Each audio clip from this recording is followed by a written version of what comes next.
அன்புக்குரியவர்களே, இன்னைக்கு மே மாதம் 1ஆம் தேதி. மே மாதம் 1ஆம் தேதி அப்படின்னு சொன்ன உடனே நமக்கு 2 விஷயங்கள் ஞாபகத்துக்கு வரும். ஒன்று, இன்று உழைப்பாளிகள் தினம் அப்படின்னு சொல்லுவோம். ஆமாம், மே மாதம் 1ஆம் தேதி உலகம் முழுவதும் இந்த உழைப்பாளிகள் தினத்தை கொண்டாடுகிறார்கள். 2வது விஷயம் என்னன்னா, கிறிஸ்தவர்களுக்கு மே மாதம் 1ஆம் தேதி இந்த உழைப்பாளிகள் தினமானது ஒரு புனிதரோடு கனெக்ட் பண்ணி பேசுகிறோம். ஒரு புனிதரோடு தொடர்பு படுத்தி அதை பேசுகிறோம். அது யார்? புனித யோசேப்பு, புனித சூசையப்பர். இப்போ இந்த உலகம் முழுவதும் கொண்டாடுற இந்த மே தினம், உழைப்பாளிகள் தினம், எப்படி இந்த சூசையப்பரோட கனெக்ட் பண்ணாங்கங்கிறத பார்ப்போமா? வாங்க வீடியோக்குள்ளே போகலாம்.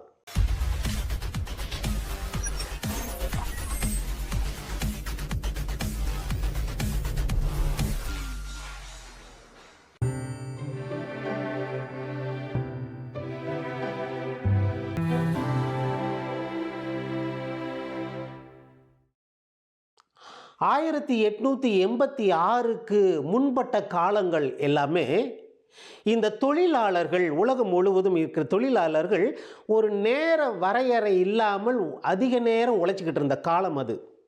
ஆமாம், இந்த முதலாளிகள் என்ன பண்ணாங்கன்னா, இந்த தொழிலாளர்களுக்கு ஒரு சிறிய தொகையை மட்டும் ஊதியமாக கொடுத்துட்டு ரொம்ப நேரம் வேலை வாங்கினாங்க. அதாவது காலையில் 6 மணிக்கு தொடங்கினா சாயந்தரம் 8, 9, 10 மணி வரைக்கும் 10 மணி நேரம், 12 மணி நேரம், 15 மணி நேரம் இப்படி தொடர்ந்து வேலை வாங்கப்பட்டது. தொழிலாளர்கள் ஓய்வே இல்லாமல் அதிக நேரம் உழைத்து கொண்டிருந்த காலம் அது.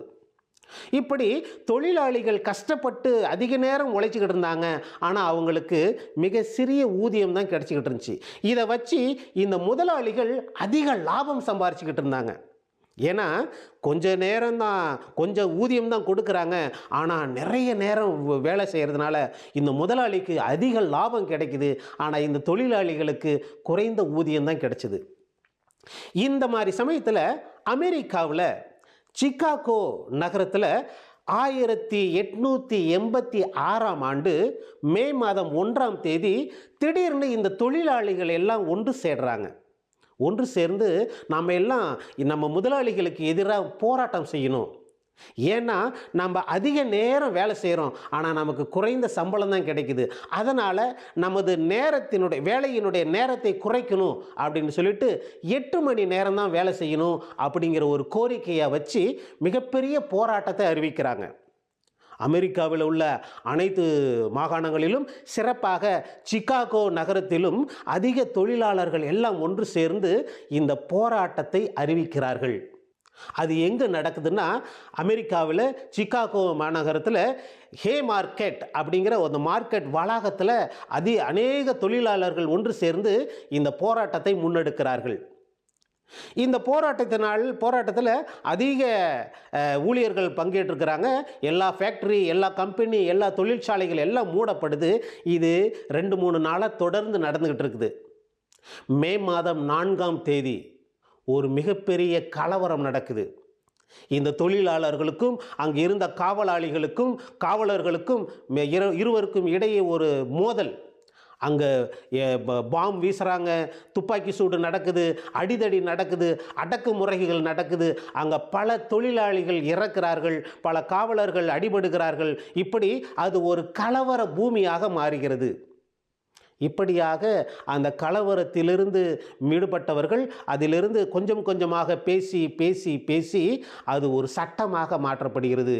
இனிமேல் தொழிலாளர்கள் 8 மணி நேரம்தான் வேலை செய்ய வேண்டும் என்ற அந்த 8 மணி நேர திட்டம் அதிலிருந்து தொடங்குகிறது. எனவே பிரியமானவர்களே, இந்த மே மாதம் 1ஆம் தேதி இந்த தொழிலாளர்கள் உரிமையை பெற்ற நாள் என்று அது தொழிலாளர்கள் தினமாக உலகம் முழுவதும் அதற்கு பிறகு அனுசரிக்கப்படுகிறது.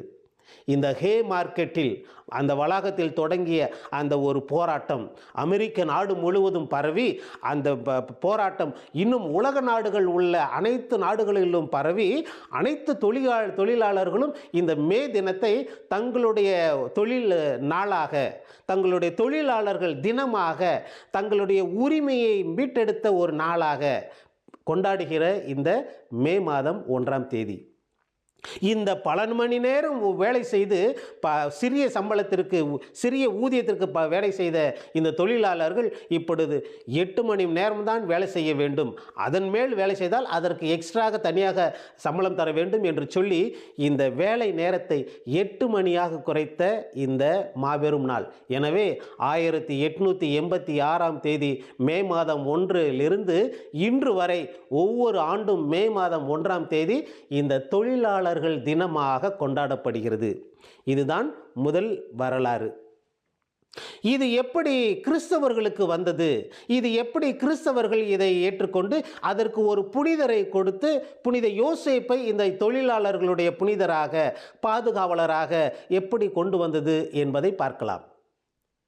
1995ஆம் ஆண்டு 12ஆம் பத்திநாதர், அதாவது போப் பயஸ் 12 என்பவர் முதலாக இந்த விழாவை, அதாவது இந்த மே மாதம் 1ஆம் தேதியை புனித யோசேப்பு தொழிலாளர்களின் பாதுகாவலராக அறிவிக்கிறார். ஏனென்றால் தொழிலாளரான யோசேப்பு, புனித யோசேப்பு தன்னுடைய திருக்குடும்பத்தை தச்சு வேலை செய்து காப்பாற்றி வந்ததால் இந்த தச்சு வேலை செய்த யோசேப்பு தொழிலாளர்களின் பாதுகாவலர். எனவே இந்த உலக நாடுகள் அனைத்தும் இந்த மே மாதம் 1ஆம் தேதி உழைப்பாளர்கள் தினமாக கொண்டாடுகிற இந்த நாளிலே புனித யோசேப்பு இந்த தொழிலாளர்களின் பாதுகாவலாக இருக்கிறார் என்று சொல்லி இந்த உலக நாடுகளுக்கு இந்த போப்பானவர் அறிவிக்கிறார். அன்றிலிருந்து இன்று வரை இந்த மே மாதம் 1ஆம் தேதி புனித யோசேப்பு தொழிலாளர்களின் பாதுகாவலரை நாம் கொண்டாடுகிறோம். ஏன் இந்த யோசேப்பு இந்த தொழிலாளர்களின் பாதுகாவலர் என்று பார்க்கணும்னா, யோசேப்பு தன்னுடைய திருக்குடும்பத்தை, அன்னை மரியாள், குழந்தை இயேசு இவர்களை தான் செய்த இந்த ஒரு சாதாரண தச்சு வேலை செய்து, மர வேலை செய்து தன்னுடைய திருக்குடும்பத்தை காத்து வந்தார்.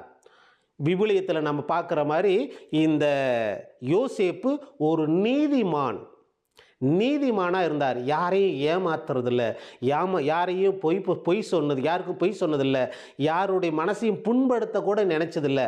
அவர் நேர்மையாளராக இருந்து, நியாயமாக இருந்து, தனக்கு தெரிந்த அந்த தச்சு தொழிலை செய்து தனது குடும்பத்தை காத்து வந்ததால் அந்த நேர்மையை முன்னிறுத்தி உலக தொழிலாளர்கள் அனைவருக்கும் இந்த யோசேப்பு, நேர்மையாளரான யோசேப்பு பாதுகாவலராக அறிவிக்கப்படுகிறார்.